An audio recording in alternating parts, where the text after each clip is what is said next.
Welcome to The Favorites, the podcast from the Volume Podcast Network. I am Chad Millman, Chief Content Officer of the Action Network. It's Thursday before Super Bowl 57. We are so freaking close, folks, to finally kicking this game off, to finally seeing how our bets are going to play out. A season's worth of conversation coming to a close. I am joined, as always, by my BFF, my companion, my compadre, professional bettor, Simon Hunter. Hello, Simon.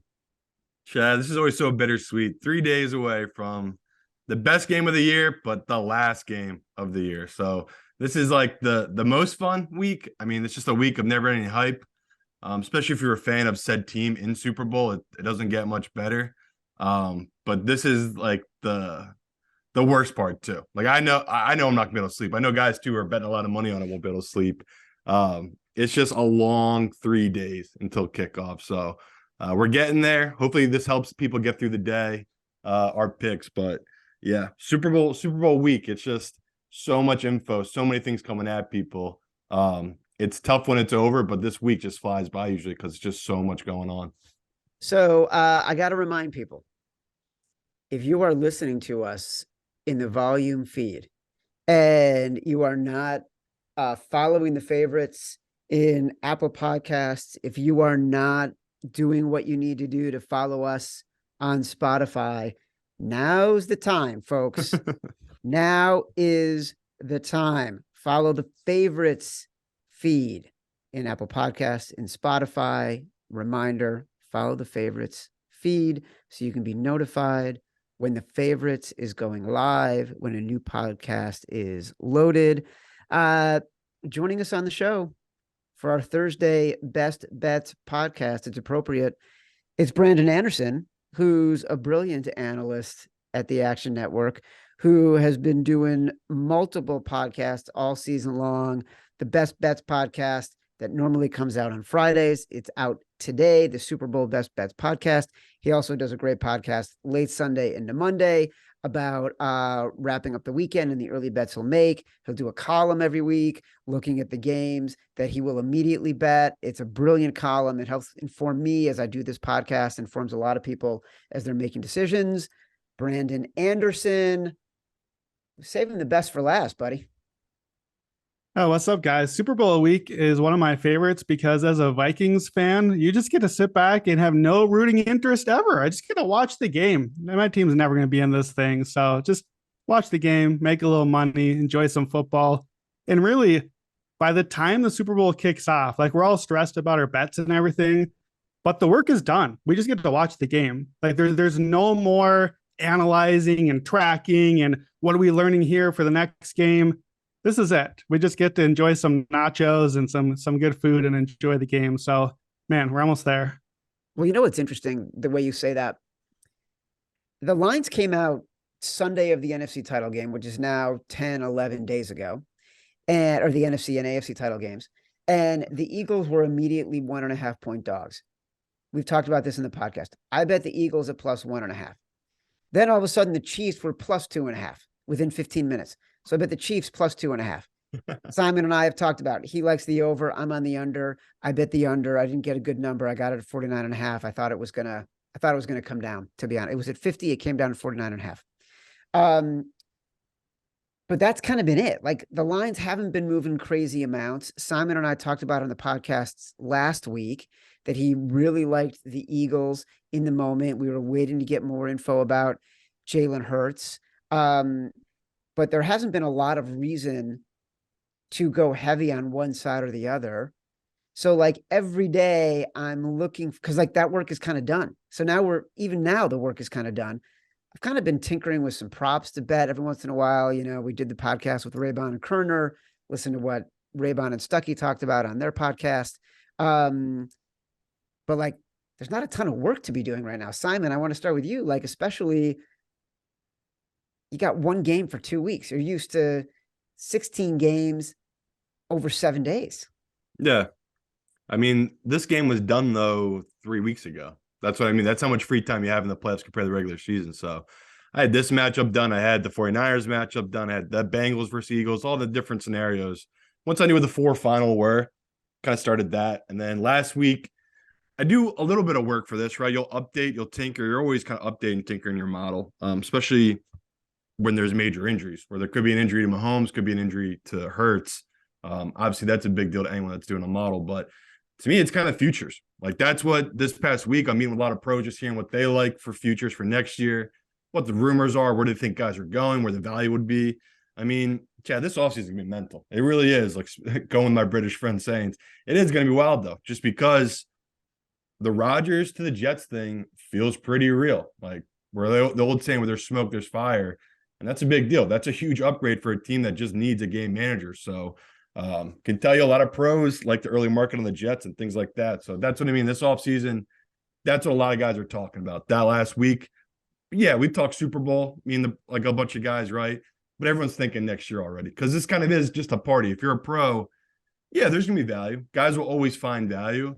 But I think anyone can agree this is a pretty damn smart line and a pretty damn smart game where it's just you got two teams, both are the 1 seeds.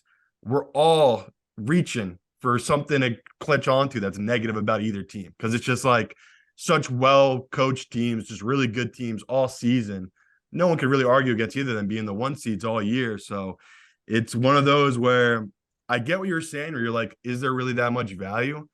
And I would say there is, because it's like I have a preference on a side and a total. The question is my model going to keep being right? Like we talked last week, I didn't know what the hell to do last week. I was just like, the human in me wanted to take the 49ers and take the Bengals. And I told you, I'm just going to take the model's projection. And the models had the Eagles winning, had the Chiefs winning, covering the spread. So it's the same thing this week. I think the Eagles on paper and everything I've talked about, I just think they're the better team. I have them at -3. How am I going to argue against anyone taking Mahomes as a dog? It's like, I get exactly where they're coming from. That's what's so fun about the Super Bowl is everyone's got the same chances right now. As much as we want to say we have an edge and everything like that, it's still just one random ass game at the end of the year where everyone's all banged up. And that's the best part of the Super Bowl. It's really just, it's the pinnacle of it. That's why we all love football. It's one game a week, decides so much of every season. Then it all comes down to just not a 7-game series like in these other sports. It's a 1-game winner take all, and you become a legend for life. So it just does not get much better, Chad. A legend for life. Brandon Anderson, will you be a legend for life based on what you say right now about this game? Man, I don't appreciate the future tense on that. That implies that I am not already a legend for life, Chad.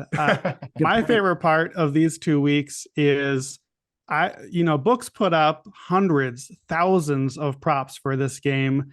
And look, we already know, I agree with Simon. We already know before the line came out, you knew if you like the Eagles or the Chiefs, you knew if you're thinking over under, you've done your work on this game.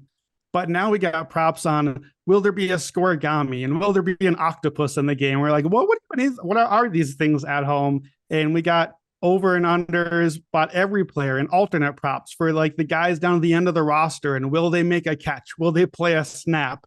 We got just so many extra props because this is the Super Bowl.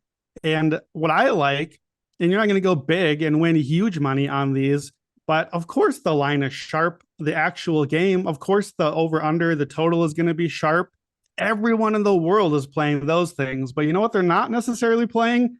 Will there be an octopus? Will there be some of these weird random long shots? And the further down the board you get, like that's where I live. That's where I kind of make my living. You guys know at Action Network is with these weird long shot bets and the niche bets that you got to dig down the app when you log into FanDuel and you're like, okay, keep scrolling. What's down here? So in Super Bowl week, you got more of those than ever. So I love when I see something new and I'm like, oh, I have no idea if there will be a touchback on the opening kickoff, but that looks like one that there could be an edge on. Let me do the work on it and let me research a thing that I haven't normally looked at and see if there's something there. And the fact of the matter is when there are hundreds of props up, you're going to find an edge somewhere. Before you get to those, because I want us to get to the best bets, I thought your research leading into the last couple of weeks about the Eagles' edge on the defensive line against the Chiefs' offensive line and the Eagles' edge on the offensive line against the Chiefs' defense overall was really smart. Simon and I I think it makes you think about the Eagles as the side. But excuse me, Simon and I have been going back and forth on this over under. Every bit of research you said about the Eagles pass rush, the sack rate, the rush rate being number one in the league, Chiefs being mediocre, makes me feel like this should be an under game. Are you on the over or are you on the under? I lean under. I don't have a strong play on the total, but I'm with you. I think this game is won in the trenches. And if I'm on Philadelphia, then that has to be why, because they're going to win on both sides of the ball right there on the line. I think that's one of the more overlooked parts of the game. Everyone knows to bet on Patrick Mahomes. He's Patrick Mahomes. That's not a tough analysis, and you can't really fault an analysis either. But I think coaching and offensive and defensive line play is where you can really get an edge that's overlooked a little bit. And I think if you like the Eagles, part of your analysis, at least a little bit of it, has to be, I think this Eagles pass rush can get to Mahomes a little bit. I think Philadelphia can slow down the Chiefs from scoring. So for me, I think if I like the Eagles, which I do, then you have to go Eagles and under, or if it leans over, then I'm a little bit afraid for my Eagles position because I don't necessarily want Jalen Hurts matching Pat Mahomes score for score. And suddenly we got an over. I think if we go over, I start to get a little more worried for my Eagles position. And it feels more like under Eagles or over Chiefs. So since I like the Eagles, I like the under. Yeah, all the line play stuff is just so overwhelmingly in favor of the Eagles that for me, I know, Simon, you said, I think you're the first favorites here right after this matchup was set. We were in lockstep. The game is in the trenches. This is the best, deepest offensive line in the league for the Eagles. I think they're going to be able to handle Chris Jones and be able to gash in the run game once they get going. And then the Eagles defensive line, 11.5% sack rate on pass plays. That is the best number the entire century in the NFL. The Eagles are further ahead of second place in sack rate than second place is from 29th. They basically have lapped the entire NFL, and the Chiefs only rank 16th in pass protection. They only had 2 games all year against a top 8 pressure team. So there's been a lot of talk this week about, well, the Eagles are untested. Well, I think that's fair. I think those points are all very fair, but I think the Chiefs maybe are a little more untested than we've given credit for as well. That O-line has struggled when they had a few tests here. Obviously, Mahomes has the ankle thing that is going to probably flare up the further the game goes. And then the Chiefs, they only faced 4 top 13 offenses by DVOA all season. The Eagles are certainly not. They're certainly near the top of the list there. So I think that you look at the run game, the Eagles chewing up long drives, that like 12 play, 78-yard, 8-minute drive, that leans under as well for me. So I think if you look at a total, I look under, but it's probably not my top play on the game. Simon, just respond. Let's get the conversation one last time about the total out of the way, and then I want best bets from each of you, and I will give mine. Yeah, and I'll just give Brandon credit. Like we talked all the time.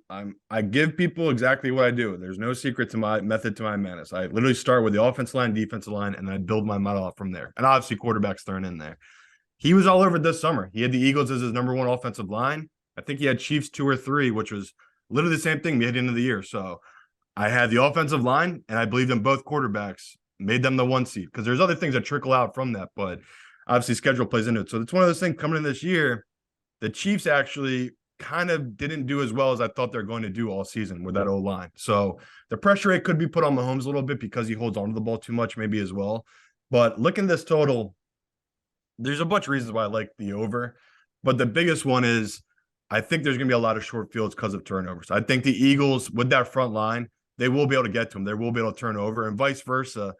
The Eagles, they're a kind of team that, yes, they've been smart with the ball. I think they're going to take more risk in this kind of match. We've seen teams in the Super Bowl, they take more risk, and especially when you're playing against a guy like Mahomes, you can't really play it safe. So I just see a lot of short fields in this game, and a lot of big plays with both sides of the ball where I know what people think. This Eagles defense is really good. So just looking at a couple of their big matchups, they played the Cowboys. Everyone remembers that Saturday game, Christmas Eve. Their defense gave up 40 points. They lost 40-34. You could say that was a fluke touchdown at the end. Remember that really crazy play. So you could take that away, but still over 30 points in an indoor game. The next time they played Green Bay, they won 40-33. So their defense gave 33 points to Aaron Rodgers. you're just seeing a little bit of a trend here that when they play a good quarterback, even week one, I mean, I remember Chad remembers that the Detroit indoors put up 35 points. I know that was a long time ago, but there's a thing where they're indoors. It's different than when they're outdoors at home. And that's when the Eagles defense has been so dominant. So this was an outdoor game. I honestly would have been all over that under. I think that would have been skewed towards both teams being towards the under. We already talked Andy Reid's history in the playoffs in the outdoor game. When his team was in it, he was 60% towards the under. But when he's indoors, it goes more towards the over, especially with Mahomes. So that's my big thing here, Chad, is I just see both offenses being very risky and taking big swings. Where Eagles offense, I do think they'll be smart. They'll try to run the ball. If Mahomes goes up at any point, if he goes up 7 or 14 points, which historically in Super Bowls, you see big swings like that. Teams go on little runs and other teams bounce back, which that's another prop we can talk about during the prop show. That's just something that happens in Super Bowls. So I'm an under guy. I mean, we talk all the time. I love taking under, especially when the value's there. I could easily flip if it hits 52 to the under, but right now I got them out with 51.5. Still think there's value there, but we're crossing a bunch of key numbers right now. So if you could still in some crazy book find a 50, I'd grab it because all the legal books now are heading towards 51 and at 50.5. So it seems like when most people hear this, will be at 51 at that point. So it's tough for me to tell you get a shitty number because that is a key number. I'm hoping you grab that early and grab the over. But Chad's right. This is one of those where 2 quarters in, I might be feeling like an idiot because both these defenses have been playing so well in the playoffs. All right, Brandon. You mentioned that you're looking for edges deep into the books, into all these different markets. Hard to find an edge on the total, hard to find an edge on the side. Where are you finding your edges? Let's start with your best one, your very best one. You've got one bet to make. You've got to make it. What are you making? Yeah, well, obviously I like the Eagles here. I'm rocking my Carson Wentz jersey, North Dakota, born and bred. We fell in love with the Eagles back in North Dakota when Carson came out. And what can I say? We draft Carson Wentz and the Eagles are off to 2 Super Bowls in 5 years. Pretty easy cause and effect there. Yeah. I'm on the Eagles on this one, but I'm always looking, okay, how can I limit some of my outs by adding to the payout here? So here's how I'm going to play this. Give me the Eagles halftime plus full time. So I need to lead at the half. The tie will not do, but I'm going to lead at the half and win the game on the money line. Give me that at plus 160. I've seen it as high as plus 180 out there. Eagles halftime, full time. Right now, Philadelphia has 16 wins this season. Do you guys know in how many of those 16 wins have the Eagles led at halftime? 14.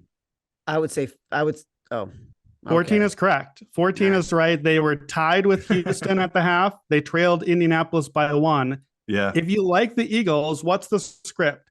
My script is this. You get out early. We know the Eagles have been so strong in the first half all year, second quarter especially. They pass to take the lead. They run to protect the lead. The best defense against Patrick Mahomes, for all the pass rushing and all the number 1 DVOA pass D, the best defense is just keep them on the sideline. Keep them over there, run the football, run the clock out. So if I take the Eagles, I don't want a comeback script. I don't want the Eagles to be trailing, and now I need Jalen to outduel Pat in the second half. No, thank you. Not saying it couldn't happen, but that's not the script I want.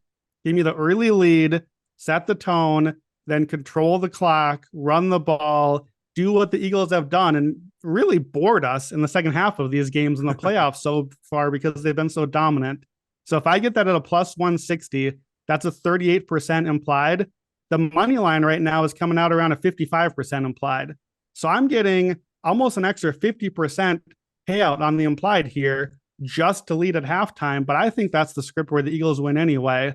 So really, that's my main play on the game. Not the Eagles side, but just give me Eagles halftime, full time. And I think that's a sharper way to play just back in the Eagles here, straight up. Wow. Did not see Brandon going in with an Eagles leading and to win parlay at plus money as being his best bet. Feels ballsy. You know what it feels like? It feels like the kind of bet in which legends are born. Simon. What can I say? Yeah, brother. Tell me where you're going with this. I love it. I mean, you know me. I talked about it all season. The Eagles' first half was just free money. We just bet it all year. They're just one of those teams that just really well prepared. And what are they, 7-0 against playoff teams this year in the first half, technically? So one of those teams that they've played well against the best competition that they faced all year. No doubt in my mind. This game not only will be decided by coaching, but Andy Reid, as an Eagles fan, all I can remember is Andy Reid's 2-minute drills and those blunders. So you're giving me an Eagles team that our only hope is that the Chiefs blow it in that final 2 minutes of that first half. It gives you more confidence to take an Eagles first half. So I'm definitely with them. If you're going by game script, if the Eagles are down by a touchdown that first half, that could be a big problem for them because that means exactly what Brandon was talking about. That means they're going to have to be passing, which if they go 3 and out, that's more time for Mahomes to get the ball. So you better hope as an Eagles backer they got a lead here. So I like that at plus money, but you know me. If I'm going to make that bet, I'll just load up on the first half and load up on full game. I don't know if I'd parlay it, but I love plus numbers. So not going to lie, I'm definitely going to throw a little on that bet. That's a nice bet. What is your, as we head into the weekend, best bet? Is it still loading up on the Eagles? I would say my best bet would be, yeah, that's hard to say because right now, technically, my most money I've had bet is the over. I wouldn't make that my best bet. That's just my biggest position as we sit here on Thursday. Yeah, I'll go best bet Eagles. I think that's just a great number. Whatever you can get it at, as long as you're under a field goal. It feels the same thing as this 49ers game where it's most likely going to come down to 3. We saw the Chiefs in that Bengals game. How much luck did the Chiefs need at the end of that game to get that field goal to cover that game? So it's one of those, it feels the same thing. Mahomes all year has had a team that's lacked in talent, and he just keeps them in every game. You can go through their entire schedule. The man doesn't get blown out. He just keeps games close. He's just such a fighter. So as we sit here on Thursday, Chad, I would say best bet, Eagles, full game. I know this is crazy, and I hate doing it. I don't know how my best bet isn't the under. Like I cannot, I want to bet the over so bad, but I just feel like Chad, you were sharp all season, riding along with the pros, and now you're going off reservation on the I last know, and game. it seems so weird for me because I know the pros are on the over. I know it No, because I've seen the number move, and I know it's pros who are moving the number. You have talked about it like nonstop. but other pros are with you. They really disagree with it. So you got smart guys on your side. I'll tell you that. I much. just it doesn't make any sense to me Yeah. that if you believe in the Eagles, that you don't believe in the under.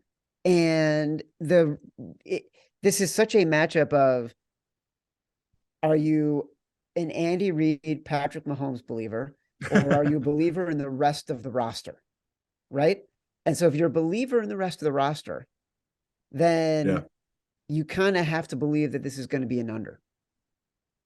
Because of what I said earlier about the pass rush, about how we believe the Eagles can win the game, what they historically like to do, because Simon, these are coaches who like to take risks when it comes to the red zone, as you just noted with Andy Reid in the 2 minutes. That's what's crazy about the under, brother. You got really high variant coaches here. You got high variance, right? But you also got, they're at the 40-yard line or 35, and it's 4th and 8. They'll go for it instead of kicking a 53-yard field goal.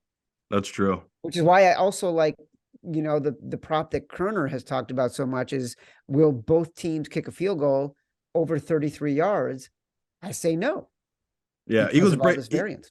The Eagles break the model too of they've done so well on 4th down this year. They screw with my model just because of that. Where even the Chiefs, where I'm downgraded them just because they don't run the ball in the red zone. I mean, they're one of these teams that they get down there, they have that much confidence in Mahomes. They're taking that high of a risk. So that's another thing that's good towards your under. Not only are the Eagles due to have regression on 4th down because they've been so above board this year, Mahomes is due for some red zone turnovers. Like not the Josh Allen level, right, where he was doing 1 a game, but something. He's got to give us 1. So I know we're talking a little bit of props here. That's another prop I love, is the over in Mahomes interceptions. That's a fun prop to do. I think at most books it's -110, -111. So if you're an Eagles backer, you better be betting that interception because we need one of those to beat this Chiefs team. Brandon, give me one more best bet. One more best bet. I think, well, I'm going to save my one more best bet because my best bets, I tend to go with like crazy plus long numbers. So we're going to get to my plus props here. My other best bet for you is a plus 3,100 and it's a Super Bowl MVP. So I'm going to wait for it and do that when we get there. And that will be my other best bet. So you're not telling me the name? All right. I'll tease it. Give me Devontae Smith, Super Bowl MVP, plus 3,100. Wow. We gave this one out on the Action Network podcast. You mentioned that I'm on there twice a week. Heading into the Giants game, gave it out at plus 7,500. Heading into the Niners, plus 5,000. I still like it here. I like Devontae Smith. All right, I'll make the case here. So Devontae Smith has been slowly kind of taking over, at least coming equal to AJ Brown. The numbers down the stretch, last 7 games before the Niners. You have to kind of throw that game out. That wasn't really even a football game, right? Like we didn't have a quarterback on one side. Before that game, last 7 Devontae games, 6.5 catches, 93 yards a game, 5 touchdowns in those 7 games. The Chiefs are bottom 5 DVOA against wide receiver 1. They also are very poor on the right side of the field. Defending the right side, they are 26th in DVOA, 6th on the left side. Devontae lines up predominantly on the right, AJ Brown on the left. And so 2 of the last 4 Super Bowl MVPs are receivers. That's where the direction the NFL is heading.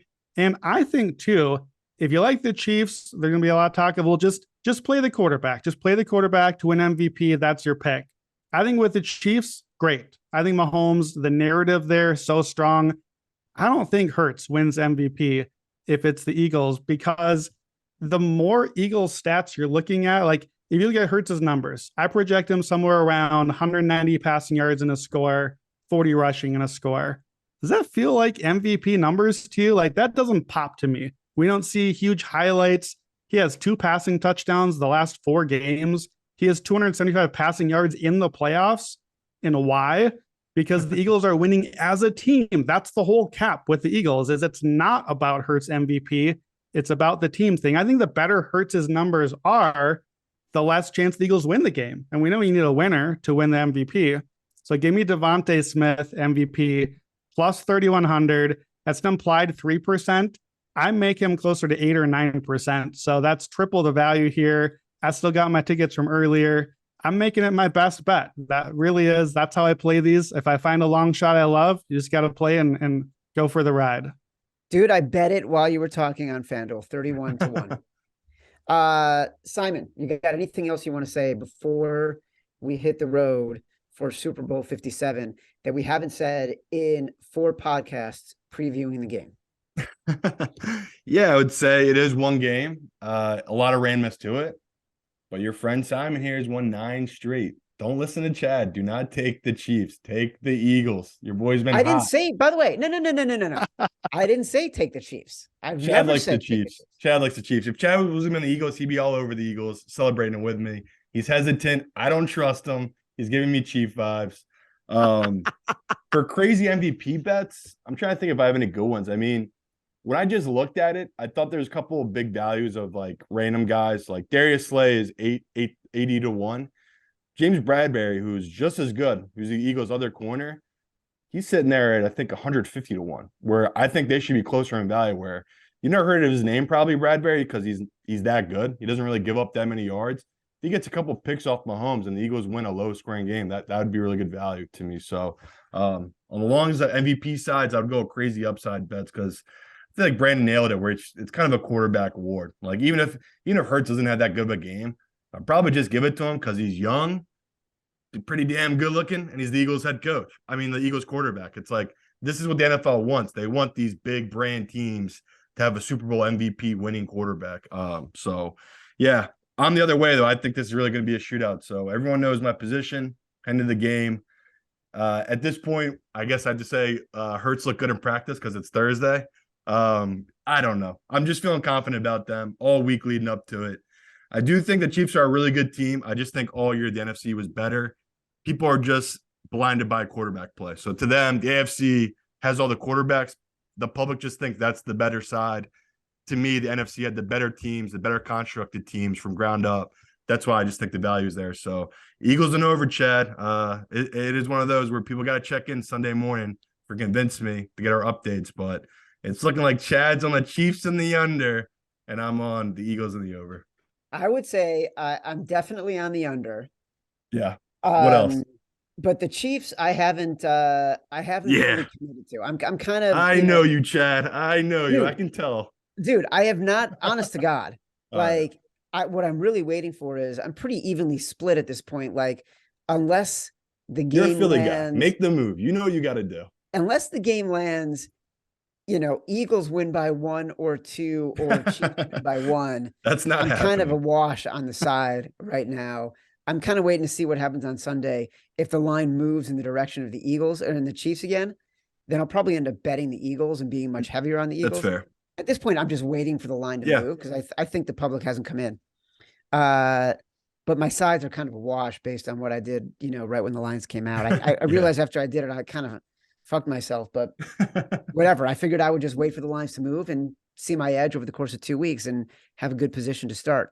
Listen, I'm thrilled that Brandon was our last guest of the entirety of the 2022-2023 NFL season. Brandon Anderson. All right, before we get out of here, Brandon, give us one more for the road. All right, let me give you. I'm going to give you just 2 fun bets, 2 fun ones. I know you love the anytime touchdown, Simon. I think you're going to bet this one. Give me the Philadelphia defense to score a touchdown, plus 750. Simon, you talked about high variance and the turnovers. We have 56 Super Bowls so far, 21 defensive touchdowns in the Super Bowl, 37.5% of touchdowns in the Super Bowl. We had at least 1 touchdown by defense in almost a third of the games. And 21 of those touchdowns, 20 of them scored by the winning team. So whoever you like in the Super Bowl, you should bet their defense to score an anytime touchdown. And it's going up too. Last 30 Super Bowls, 15 defensive touchdowns. That is 1 every 2 Super Bowls. We're getting this at plus 750. Is it because we got great defenses in the Super Bowl? Is it the extra week to prep on tendencies? Is it just, hey, this is it. Go for broke. Put it all out there. Whatever it is, I have to play that one. And then last one, the most fun bet you can make in the Super Bowl, exclusively at FanDuel, our sponsor. Both Kelce's to score a touchdown, 200-1. Look, Travis Kelce, we already know about Travis. I don't need to make the case for that. Travis is probably going to score his anytime touchdown, his lowest of anything. Jason Kelce is the whole story. Kelce Bowl. We're going to see mom wearing the split jersey down the middle. We're going to have the whole thing going. Here's why this actually has some legs. Jason Kelce is center. Obviously, centers don't score a lot of touchdowns. They're guys snapping the ball. Back on October 5th on the Pat McAfee show, Nick Sirianni is on. He talked about how they had to give Jason Kelce, his guy, a keg to bribe him back. They're talking about how nimble he is. Nick Sirianni, coach of the Eagles, says, hey, you know what? Maybe we need to report Jason Kelce eligible, put him in the backfield, give him a couple carries, put him on a screen. That's out there. That's a thing that happened this year. Then January 11th, less than a month ago, on the New Heights podcast, which, by the way, is the Kelce brothers. That's Travis and Jason's podcast. They're talking about that fun Chiefs circle play they did where they ran around the Arctic Circle snow globe left with the reindeer personnel. They're talking about it, and Travis is hyping it up. And Travis Kelce says, quote, we're still waiting on that Jason Kelce touchdown, man. I'm just saying, there's smoke out there. There's some smoke. It's 200-1. Both Kelce's to score a touchdown. You're probably going to get 1 chance at it, and that's it. But imagine the fun when Jason Kelce is spotted at fullback or down on the end of the line. You get 1 shot at it, 200-1. This is not my best bet. This is not going broke here. But have a little fun. Bet on both Kelce's to score a touchdown. And hope to God it's not on like a 2-point conversion or something in one of the worst beats of all time. $5 gets you 1,000. Get your money in. Get out with a big win. Thanks for joining me and Simon. For Simon Hunter, for Matt Mitchell, I am Chad Millman. Reminder, follow the favorites feed. Follow the Favorites podcast. Like it on Apple Podcasts. Follow it on Apple Podcasts. Follow it on Spotify. It's the best way to get the podcast. And this has been the Favorites podcast from the Volume Podcast Network. Download us from Apple Podcasts, from Spotify, wherever you get your podcast. Rate, review, subscribe. Leave us 5 stars. Say whatever you want. Until after the Super Bowl, when all the answers will be revealed and we'll know who was a genius, who was mush, how right can we all really be. Talk of futures. It'll be a good Tuesday next week. We'll talk about futures, everything you need to know. Love you.